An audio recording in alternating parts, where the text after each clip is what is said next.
Namaste, and welcome to our continuing series on the life divine with our beloved Ranga.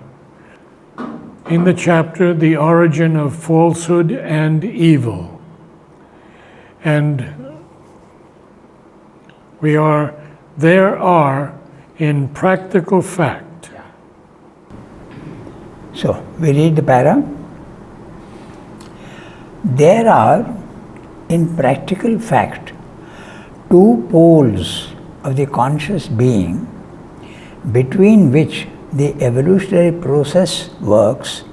One, a surface nescience which has to change gradually into knowledge, and the other, a secret consciousness force in which all power of knowledge is and which has slowly to manifest in the nescience. So, these are the two powers that he is speaking about. One is the involved Satchidananda in the inconscient, and because it is Satchidananda, it is trying to come out, and it succeeds in coming out also rather slowly, and that's an evolution. So, when it is coming out, at whichever stage it has, up to what stage it has come out, it is still nescience. So, it has an influence. What has evolved has an effect on the nescience, and the nescience also has an effect on the upward growth of whatever stage we have reached. So, let us say life has come out. So, life will encourage more life to come out from the inconscient, and the inconscient also will try to retard the progress of life. It's both ways. There is a pull upwards and a pull downwards. Both are there. Suppose mind comes in, then mind will tend to give its own state of consciousness to life, but life also will pull the consciousness of the mind down to its own level. So it goes by these two, it goes on slowly rising. That's what he's saying. There are two powers. This surface nescience, full of incomprehension and inapprehension, can change into knowledge because consciousness is there involved in it. Consciousness is there, therefore it will come up. If it were intrinsically an entire absence of consciousness, the change would be impossible. But still, it works as an inconscience trying to be conscious. Now, this is something that science has not understood. Science has not understood that there is an involved consciousness in matter. Maybe they have understood now that consciousness is the fundamental element in existence and not matter. They used to think it is matter earlier. But they still have not understood the concept of involution. That has still not come in. Because the highest levels, even God is involved in matter, that concept is not there at all in science. They have accepted consciousness as a basic factor. But it's not only consciousness, it's also Ananda, it's also force. And this week, they have just discovered a different civilization. Yeah. In a different, on a different planet. Mm. Oh, first time. Oh, I haven't heard of that. Yeah.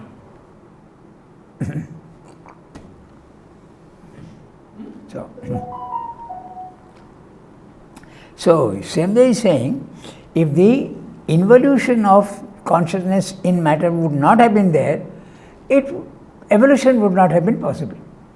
Because there is involution, there is evolution. Okay, so, but still, it works as an inconscience trying to be conscious. It is at first a nescience compelled by need and outer impact to feeling and response, and then an ignorance laboring to know. So first of all, it's a nescience which is coming up, it comes up, it is responding to the outer impact of the world, and then it develops a by the contact of the physical world, it develops a certain consciousness, and then it is ignorance trying to, laboring to know, to go towards knowledge. The means used is a contact with the world and its forces and objects, which, like the rubbing of tinders, creates a spark of awareness. Now, this is very interesting what he's saying. Two pieces of wood, both contain fire, but it is not apparent. They are involved. So when you rub them slowly, it manifests. I remember one, I think his name was my namesake, Ranganath. He was the head of the Ramakrishna mission at one time. So he was in Australia, and he said that the divine is there already within you. It's like the matchstick which contains fire, but you don't see the fire. If you strike, then the fire appears. Exactly in the same way, yoga is the striking, and then the Godhead will appear in you. So this is what Srimad is saying. He is using the same image. Okay, he is saying, like the rubbing of tinders creates a spark of awareness. The consciousness of the object and the consciousness of the subject, they merge, and because consciousness is same, there is an understanding that happens. Spark of awareness. The response from within is that spark leaping out into manifestation. But the surface nations, in receiving the response from an underlying source of knowledge, subdues and changes it into something obscure and incomplete. Because of the downward pull of matter and inconscience, this system doesn't work very well. That's what he's saying. But the surface nations, in receiving the response from an underlying source of knowledge, subdues and changes it into something obscure and incomplete. There is an imperfect seizure or a misprision of the intuition that answers to the contact. Still, by this process, an initiation of responsive consciousness, a first accumulation of ingrained or habitual instinctive knowledge begins, and there follows upon it first a primitive and then a developed capacity of receptive awareness, understanding, reply of action, previsional initiation of action, and involving consciousness which is half knowledge, half ignorance. So, what he's saying is very interesting. Just like the mimosa plant.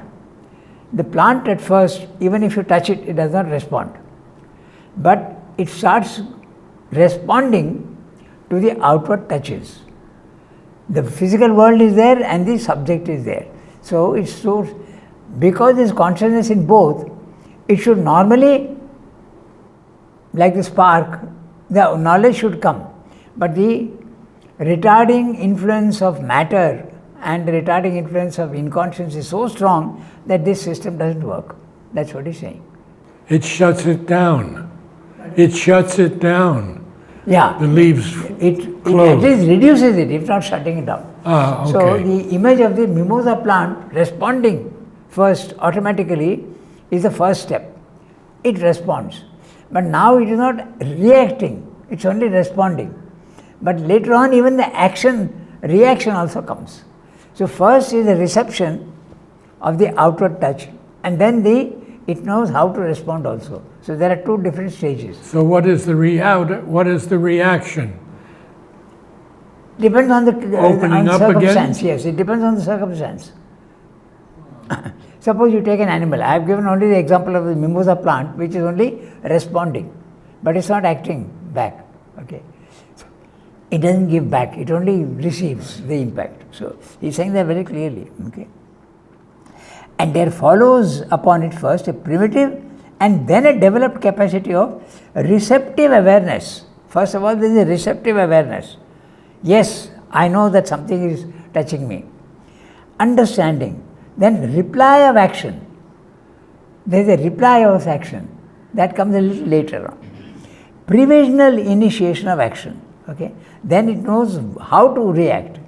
an evolving consciousness which is half knowledge, half ignorance. So there are so many stages.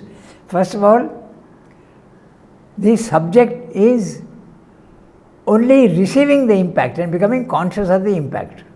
A good example is the mimosa plant. It's just receiving, not reacting. Then it learns how to react. Then it learns also how to react. That's what he's saying. See? Reply of action. Previsional initiation of action. Previsional. Now how to react? Now, I should react in this way. So there are so many stages. Okay. It can react in the wrong way also. Yeah? Very often we react in the wrong way. But you have to learn how to react to it. So, and then finally there is half knowledge and half ignorance. All that is unknown is met on the basis of what is known. So as much as your knowledge is there, it can handle the unknown according to its own capacity. That's what he's saying. Okay. But as this knowledge is imperfect, as it receives imperfectly and responds imperfectly to the contacts of things, there can be a misprision of the new contact as well as a misprision or deformation of the intuitive response, a double source of error. So you are not receiving correctly, nor are you reacting correctly. So the word misprision, okay, is misunderstanding, misinterpretation. Suppose someone approaches you with love, but in a very, very hasty manner. You may think that he is going to attack me. So you receive it in the wrong way. So that's what he's saying. It slowly learns how to react in the right way. The whole thing is the evolution. He told you there are two things, subject and object. The reaction between these two things is a slow progress. First of all, only the reception, then a reaction, and then a more and more knowledge increasing of how to react, and even anticipation of that, previsional. Okay? So it's a slow growth. Finally you end up with half knowledge, half ignorance. All that is unknown is met on the basis of what is known. Unknown is the object. The known is the subject. So the subject is acting according to its own knowledge. But that also slowly goes on increasing. The more you evolve, the more you know how to deal with the physical world. It's a very slow progress. That's what he said. But as this knowledge is imperfect, as it receives imperfectly and responds imperfectly to the contacts of things, there can be a misprision of the new contact as well as a misprision or deformation of the intuitive response, a double source of error.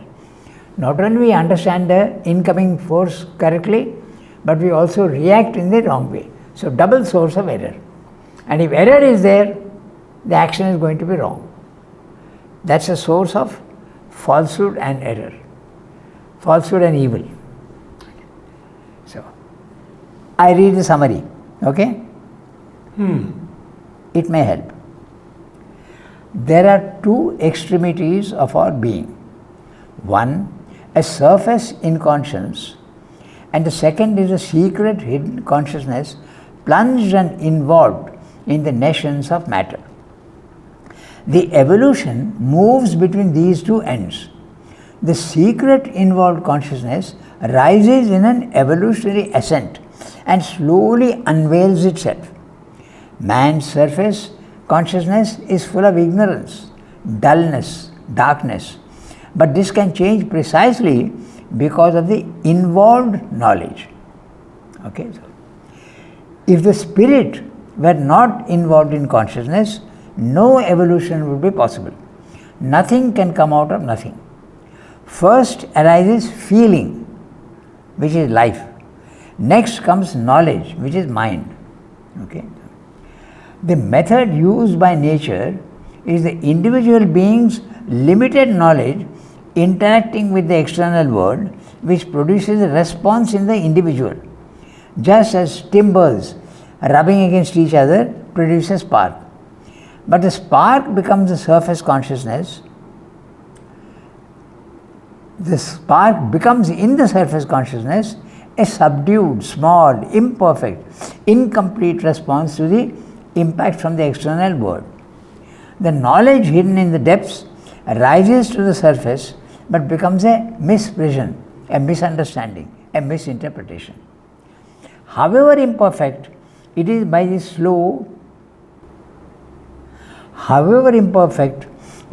slow and difficult process that knowledge increases in the evolutionary ascent.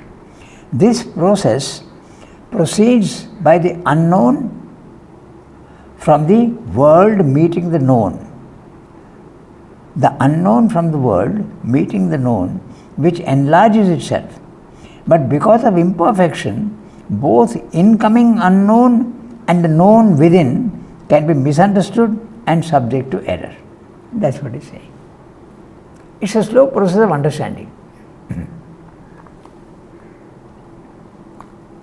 So, I read the next para. It is evident in these conditions that error is a necessary accompaniment, almost a necessary condition and instrumentation, an indispensable step or stage in the slow evolution towards knowledge in a consciousness that begins from nations and works in the stuff of a general nations. The evolving consciousness has to acquire knowledge by an indirect means which does not give even a fragmentary certitude. For there is at first only a figure or a sign, an image or a vibration, physical in character, created by contact with the object and a resulting vital sensation, which have to be interpreted by mind and sense and turned into a corresponding mental idea or figure. Things thus experienced and mentally known have to be related together. Things unknown have to be observed, discovered, fitted into the already acquired sum of experience and knowledge. At each step, different possibilities of fact, significance, judgment, interpretation, relation present themselves. Some have to be tested and rejected, others accepted and confirmed. To shut out error is impossible without limiting the chances of acquisition of knowledge. Observation is the first instrument of the mind, but observation itself is a complex process, open at every step to the mistakes of the ignorant observing consciousness, misprision of the fact by the senses and the sense mind, omission, wrong selection and putting together, unconscious additions made by personal impression or personal reaction create a false or an imperfect composite picture. To these errors are added the errors of inference, judgment, interpretation of facts by the intelligence. When even the data are not sure or perfect, the conclusions built on them must also be insecure and imperfect. So Srindra is going into great detail to explain this source of ignorance, falsehood and error. And then from error comes evil. So we are starting from nations and slowly evolving. So when life forms come in, they have to learn what the outside world is. They don't know what the outside world is. So it starts from the, as I said, a unicellular creature. But slowly, the life forms become more and more developed. Even at the normal animal level, let's say a tiger or a lion or a cat or a dog, they still have to learn how to deal with the physical world. They do that. But it's a very slow process, they are saying. So in the process of learning, first you make mistakes. And you learn only by making mistakes. So therefore error is absolutely essential, he is saying. Okay? Then once you have learned, you start observing to see what the next thing is going to be, which is coming. So you start observing. But the observation can be defective because it is sense-based. All the data coming in from the physical world through your senses are very limited.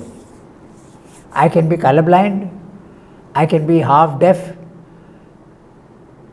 My nose may be blocked. I won't see what the physical world is. I am getting wrong data. So even if the data is correct, the mind has to interpret them.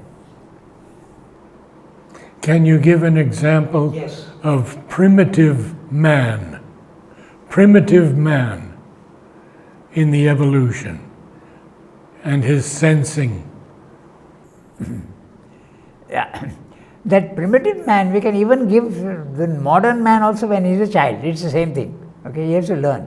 So the primitive man has already been an animal. Yes. So he has already some experience of how to deal with the physical world. But if you start with the modern day newborn baby, he is starting from zero. He doesn't know anything about the physical world. So we can give the example of the baby, which is a much better example than the primitive man. Primitive man, let's take, he is a hunter-gatherer. In the beginning you are only hunter-gatherers. You are not, you have learnt nothing about agriculture.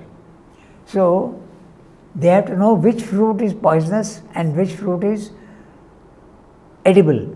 So that's so he can make an error in the beginning. But only if he makes an error, he knows that this fruit is poisonous and I should not eat it. So knowledge increases by error. But then we discussed the last time that a 3-year-old child already has so much intelligence or capacity for. Oh, that is because the consciousness has gone beyond the mind now. We are talking of the place where the mind is still not yet fully developed. So that we are giving examples of modern day children. Yes. The consciousness has gone even beyond the mind. It's a supermind which is now coming in and creating a certain effect in the mind. So the mind is now much more receptive to things which are beyond the mind. That's the reason why small children are reacting so well. But still nescience is there. Not all children are wonderful. Okay, so this is what he is saying is a slow growth. Okay. And in this process, error is absolutely necessary. It's only when you make a mistake you know what is to be avoided and what's the right thing. That's basically what he is saying. Okay, so I'll read the summary of what he said here. Under these conditions, and what are these conditions? Of the influence of the dark in conscience, error is inevitable and even necessary because of the slow evolution, the density of the general and the density of the general ignorance.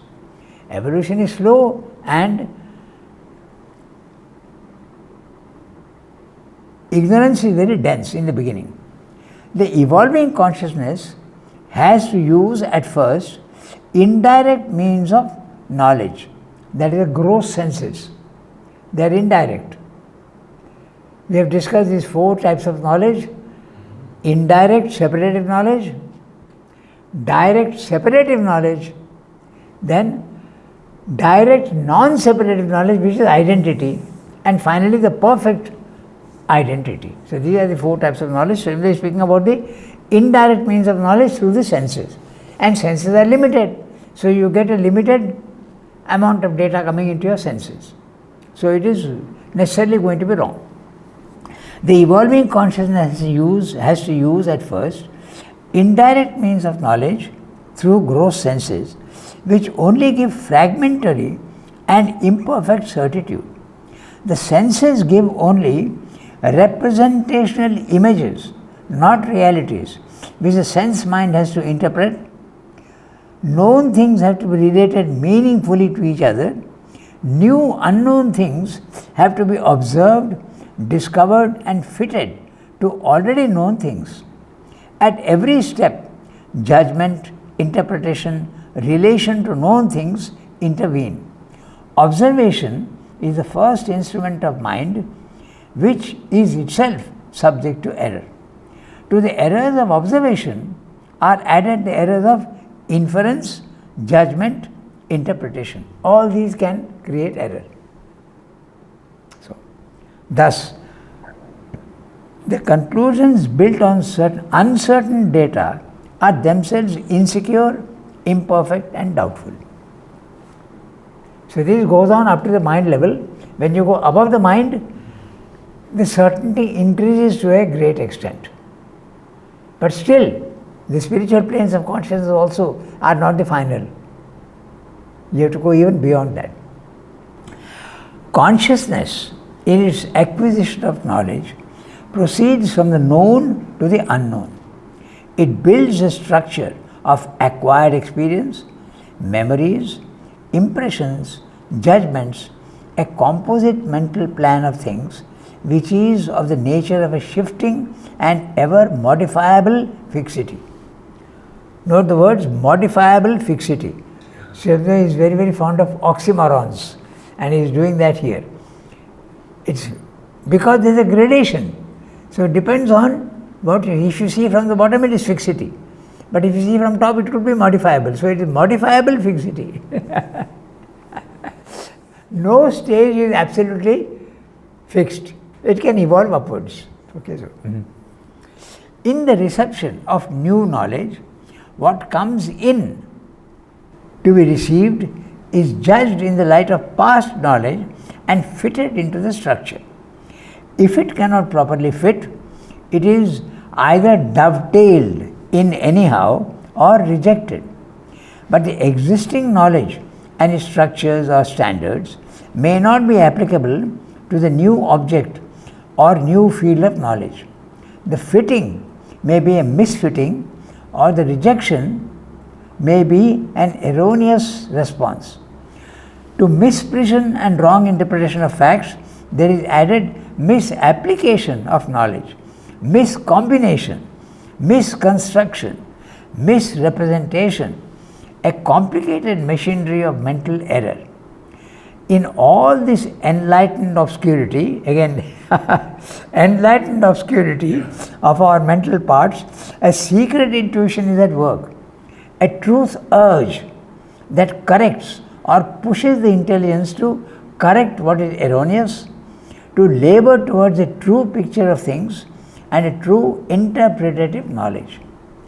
But intuition itself is limited in the human mind by mental misprision of its intimations and is unable to act in its own right. For whether it be physical, vital or mental intuition, it has to present itself in order to be received, not nude and pure, but garbed with a mental coating or entirely enveloped in an ample mental vesture. So disguised, its true nature cannot be recognized, and its relation to mind and its office are not understood. Its way of working is ignored by the hasty and half-aware human intelligence. There are intuitions of actuality, of possibility, of the determining truth behind things, but all are mistaken by the mind for each other.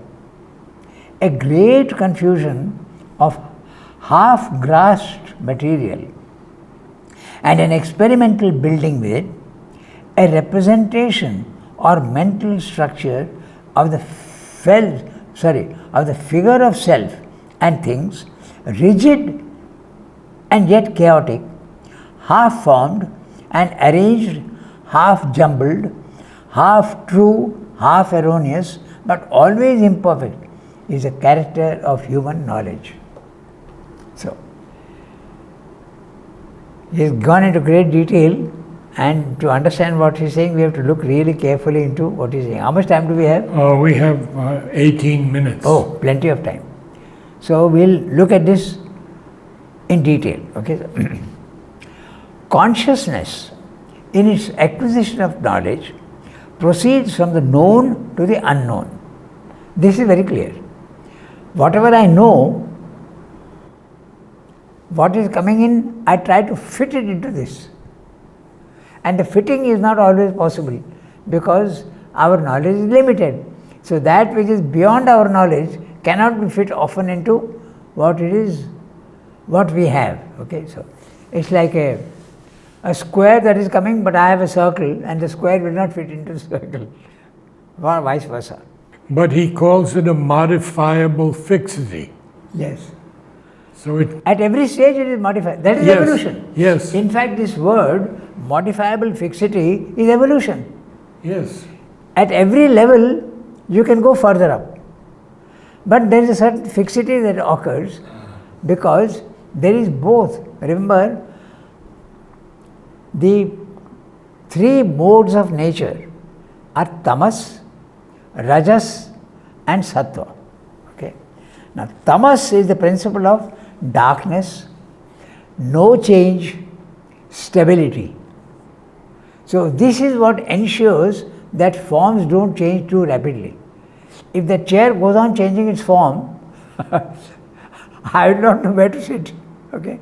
So, a certain fixity of form is necessary, and it is tamas that guarantees the relative fixity of things. But if everything is fixed only, there will be no evolution. So, there has to be evolution. Rajas is the principle of energy and change, which imposes change forcibly on that which does not want to change. So, that is modifiable fixity. Very interesting words. In fact, modifiable fixity is exactly what evolution is. There is a fixity, and it may last even for ages. Take the Himalayas. They are very fixed, but they can change, and it will change. But Himalayas will change over maybe 500,000 years maybe. Okay? But a small plant can get destroyed in no time at all. A butterfly lasts only for 1 week, or even less perhaps.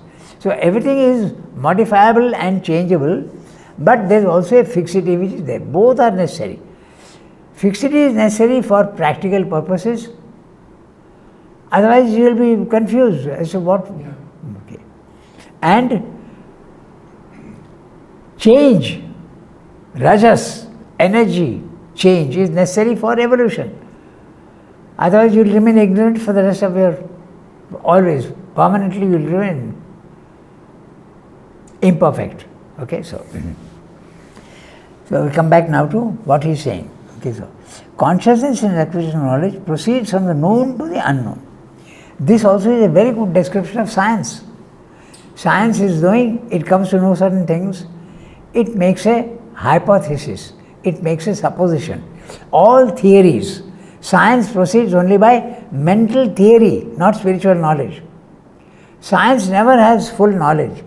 It is only going from one knowledge to another knowledge, and it is making theories and changing the theory when you get new data.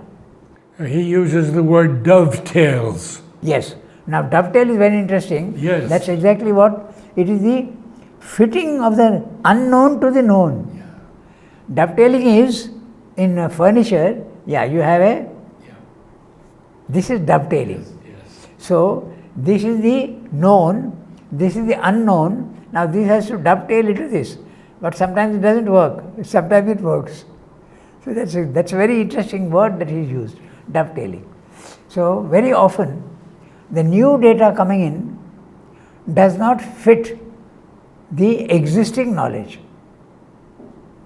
One very good example is the phenomena of the Bermuda Triangle. Science just cannot understand how things suddenly disappear. Okay? Modern jets, I'll give you one example. 5 modern jets, supersonic jets flying, suddenly disappeared. No explanation. There are no wreckage. They are not at the bottom of the sea also. They have just disappeared.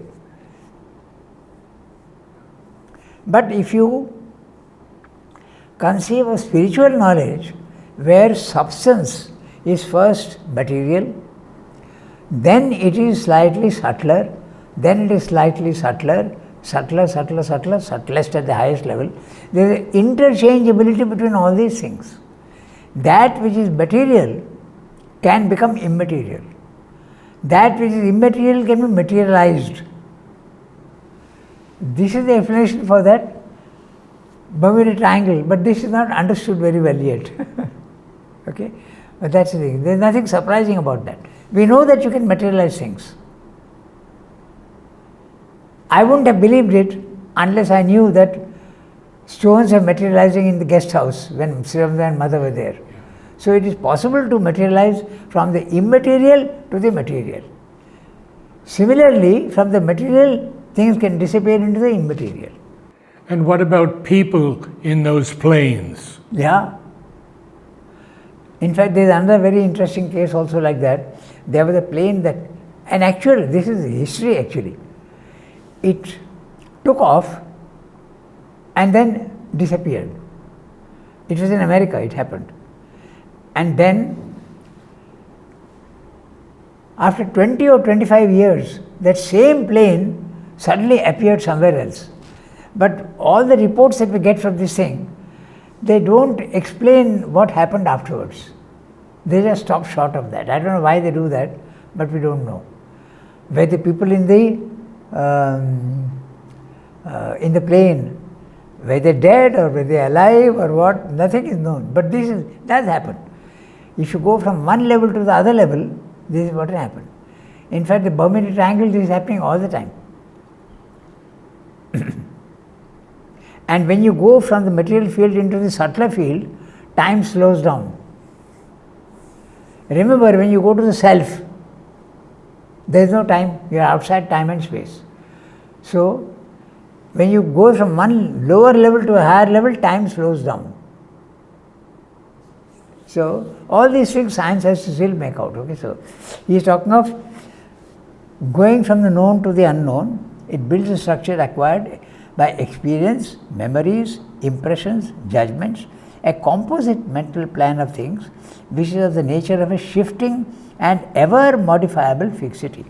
Slow evolution.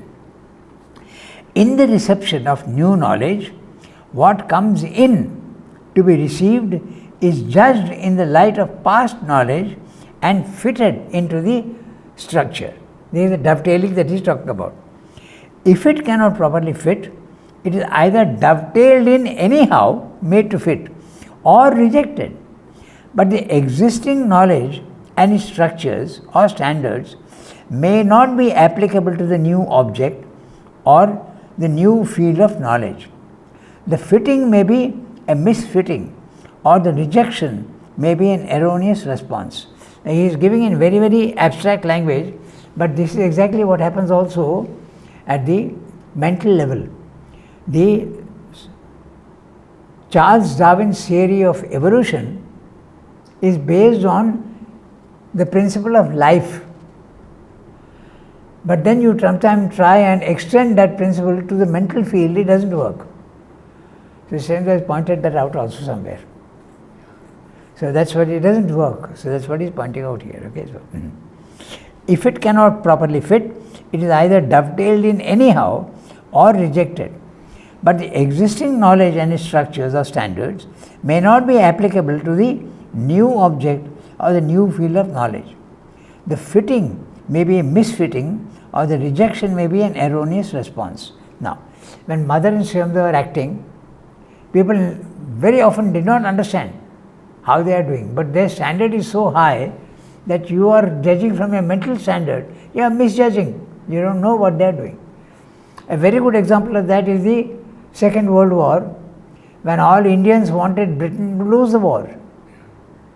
They wanted Britain to lose the war. Yeah. But Sriramda started supporting the British. So they were stunned. They said, what is this? What is he doing? All his life he has fought against the British, and now he is supporting the British. So there was mental understanding is not compatible with spiritual understanding. The field has changed, and now the Axis powers, Germany and Japan and all, they were representing the Asuric forces, and they had to be defeated. But Sri Aurobindo even supported Churchill, who was anti-India. Yes, definitely anti-Indian, but he was a very rigid fellow. But he was receptive. He was receptive. He mentions in Parliament, one day he mentioned in Parliament, that I know we will win because I feel a guidance. We are being guided. I don't know what it is, but it is guiding me. So he knew that. And a good example of that is again in the famous Dunkirk. 300,000 Allied troops were marooned on the coast of France, and Germany could have wiped them out simply, straight away bombed them out of existence. And the generals in the Allied forces, yes, they wanted to negotiate with Germany. They said, let's negotiate, we are going to lose the war, it's impossible now. But Churchill stood his ground, he says, no. And over 3 days, all these 300,000 people had to cross the channel and were safe. So he did put all his energy behind Churchill, yeah. Same thing with De Gaulle also. De Gaulle also, there was a divine protection for him. So many times he would have been killed. Many times, many attempts were made to kill him. But he was, the destiny of France depended on him, so it worked. So this is what normal men don't understand. The animal does not understand man. Man does not understand the spiritual man. That's what his point of view. To misprision and wrong interpretation of facts, there is added misapplication of knowledge. So even when you get the knowledge, you may use it for the wrong purpose. Okay? Take the discovery of dynamite. Okay? You have knowledge now how to use that power of dynamite. You can use it in mines, you can use it for blowing up mountains to make a road, but you use it for destroying people. So wrong application, that's what he's saying. Knowledge comes, but you are applying it in the wrong way. Okay, so wrong interpretation, there is a misapplication of knowledge, miscombination, misconstruction, misrepresentation. So each of these, Sridhar is not using words just like that. So we have to think out and try to give examples to ourselves of what is a miscombination, what is a misconstruction, what's a misrepresentation. Okay? A complicated machinery of mental error. All this enlightened obscurity of our mental parts, a secret intuition is at work. A truth urge that corrects or pushes the intelligence to correct what is erroneous, to labor towards a true picture of things and a true interpretative knowledge. But intuition itself is limited in the human mind by mental misprision. He has already explained this to us. When the intuition comes down, it becomes mental. The mental substance swallows it up. Okay, so just like Mother explained also about the supermind. When the supermind descended on earth, it got trapped in matter, engulfed by matter. So now it has to release itself. That is taking time. So by intuition it is limited.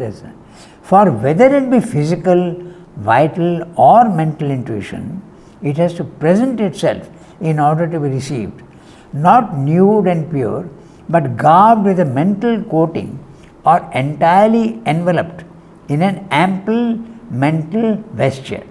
Now he is speaking about intuition physical, vital and mental. We can give examples of intuition at the physical level becomes physical laws. In physics, you know that there are laws of motion, laws of growth, laws of everything. So that is, in the vital, intuition becomes instinct. In mental intuition, it becomes ordinary thought. Okay, you may mistake it for that. It has to present itself in order to be received, and if it was received nude and pure, it would be wonderful.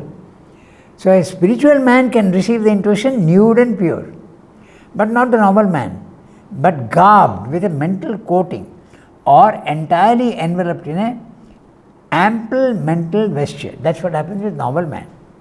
Okay, so disguised, its true nature cannot be recognized, and its relation to mind and its office are not understood. Its way of working is ignored by the hasty and half-aware human intelligence. So even if you get spiritual knowledge, you don't know how to use it properly. Okay, so there are intuitions of actuality, possibility of the determining truth behind things, but all are mistaken by the mind for each other. A great confusion of half-grasped material and an experimental building with it, a representation or mental structure of the figure of self and things, rigid and yet chaotic, half formed and arranged, half jumbled, half true, half erroneous, but always imperfect, is a character of human knowledge. So we are going into great detail to explain how error is coming in. And if error comes in, falsehood and evil are bound to come in. That's the whole point. We stop here. Our time, yes. Thank you, Ranga. Next time we'll go to error by itself. Error by itself, yes. Namaste all, namaste. So we will meet again on Saturday, continuing this chapter, The Origin of Falsehood and Evil. And we'll be on page 641.